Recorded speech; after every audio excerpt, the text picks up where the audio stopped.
same thing. We want them to be independent. We want them to be dependable, as far as reliable, and we want them to love God. Yeah. Okay, so what seeds do we need to sow? What conversations do we need to have? What characteristics do we need to make sure we working on instilling in them? And I mean, there's nothing I've mastered it by any means, but at least it's on the radar. Yeah. Again, things on the radar that will. It's the desire, seeking, and wanting to do that. That's right. Cool, man. Sure enough, man. What's the significance of your kids' influences or their association? It's very important. We live in a world where so much information coming in. A lot of it's coming through these phones, and a lot of the associations. I mean, we're all influenced by our associations. Sometimes you can be guilty by association. That's right. We were in a fraternity, and there were certain stereotypes for each of the organizations, and you can be associated with it whether you have it or not, just by being in the organization, being around the people. Yes. So it's been a struggle, man. It's not the easiest, because if it was up to me, I would take these phones and bury them in the backyard. But I can be extreme, right? So I've had to find that balance, and I'm still working through it, because I'm kind of no social media. It's not really realistic, because everybody's on it, and you don't want them to be the odd man out in some cases. So trying to manage it, trying to be aware of seeing the TikTok messages that come through, making sure my wife can see stuff that's coming through on the phones. But then I have to give them that space as well. So I give an example. So I have YouTube Music. Yes. And I listen to a lot of music. And I told the girls, I said, hey, y'all should come over to YouTube Music with me. And so they got their own playlists, different types of music on each playlist, but they know Dad can see the kind of music they're listening to. Yes. And I don't check in behind them, because, like I said, when I was 17, I can remember some albums out that probably wasn't the best Kingdom music back then, but so I have to let them have their journey. So it's been a struggle, man, especially with girls. I'm not a girl, and a lot of it I have to leave to my wife, and she's been very involved as well. But it's very important. Try to keep them in church. We do a lot with the church. They volunteer at the church as well. That's good. So Jack and Jill is another organization that we do. So a lot with Jack and Jill. But I do get worried about these phones, man. I really do. So even, I told my youngest last night, I said, take a 12-hour break from your phone. And her reaction was, I'm not even on it all that much. I'm like, it's not what I'm saying. Just take a break. So if you get off at 9, don't touch it until 9 tomorrow morning, just to give that break. But it's work in progress. Yeah. It's, what about you? So,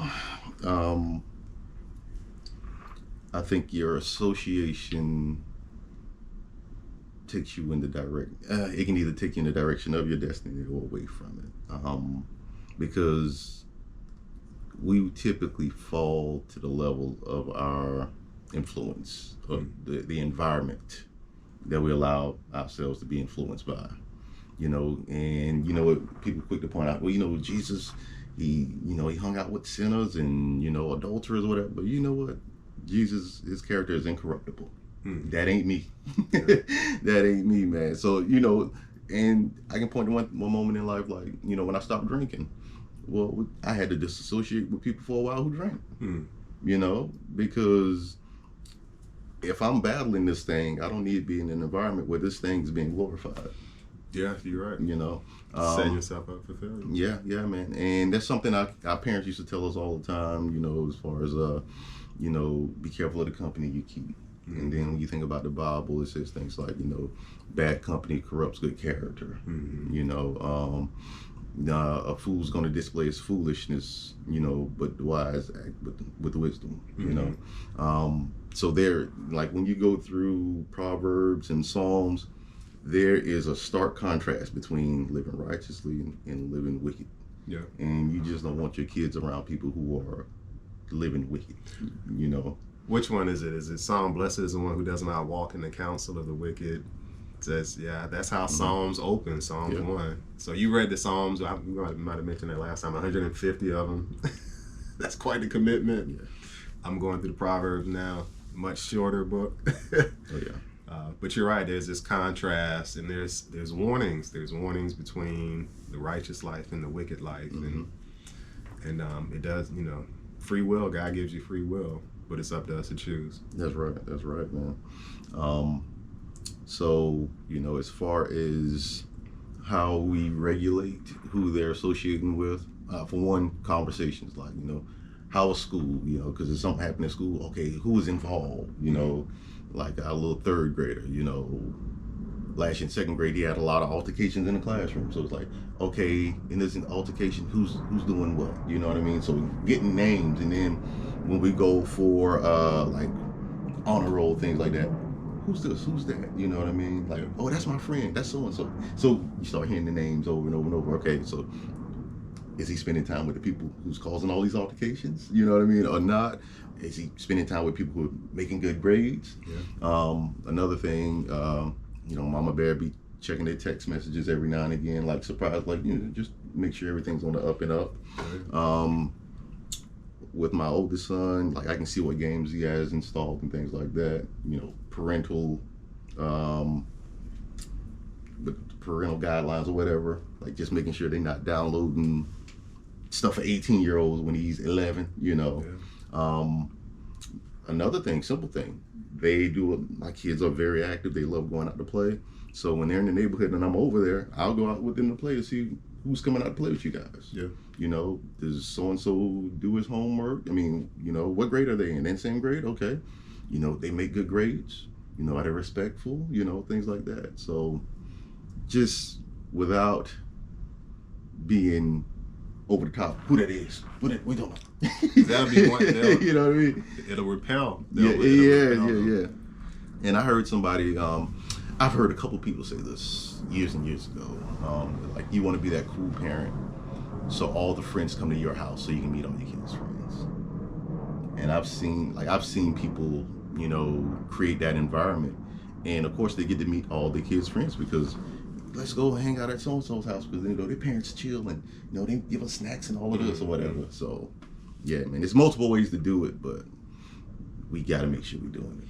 I try to be cool dad with the dance team. So I'm like, now which one is that? Who is that? Yeah. So I try to learn names, like you said, and try to be cordial with the other dads. And you probably heard me talk about driving the girls around and their friends, and just being more involved. And it's different these days. I guess every generation there's more influence, more outside stuff. But 100 years ago, it would take a month before you heard about something that happened around the world. Now it's like about everything instantly. Yep. So it's just all this information coming in. Yep, instant access. Yeah, instant, right? And it's unfiltered. Yeah, that's right. That's the thing. It's unfiltered access that they can pull up, and it's at their fingertips. Yeah.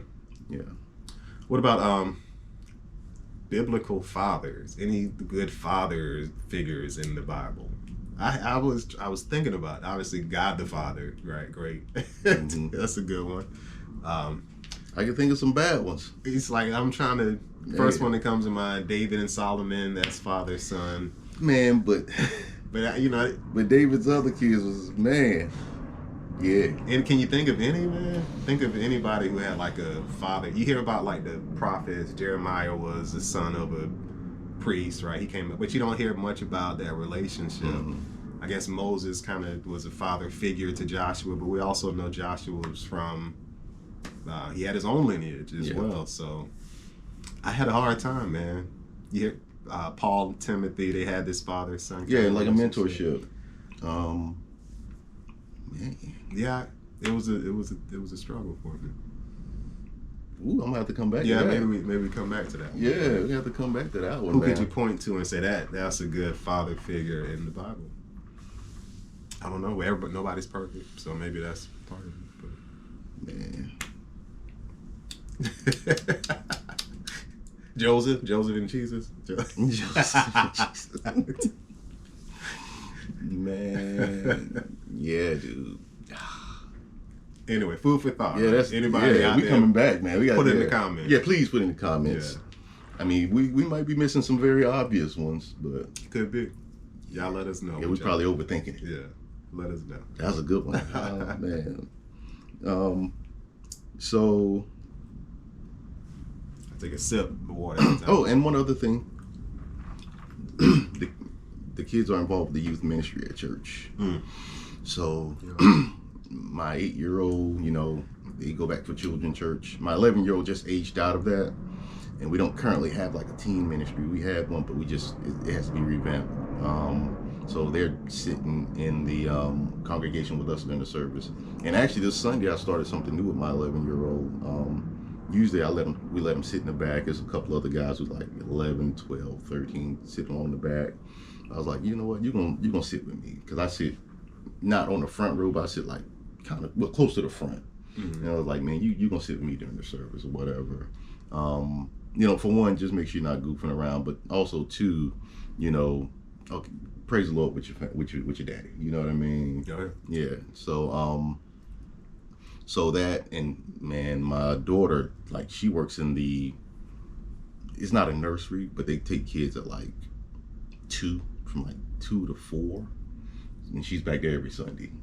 Good. So we get to see who she's working with, and like the adults. So again, what adult influences are you around? And yeah, with the sports, again, talking to the parents.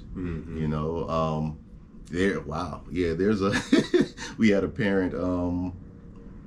Zoe did flag football over the summer, with one of her close friends, and just spend some time with that close friend's dad, and then you hear some things, and it's like, ooh, yeah, we won't be spending time at your house. You know what I mean?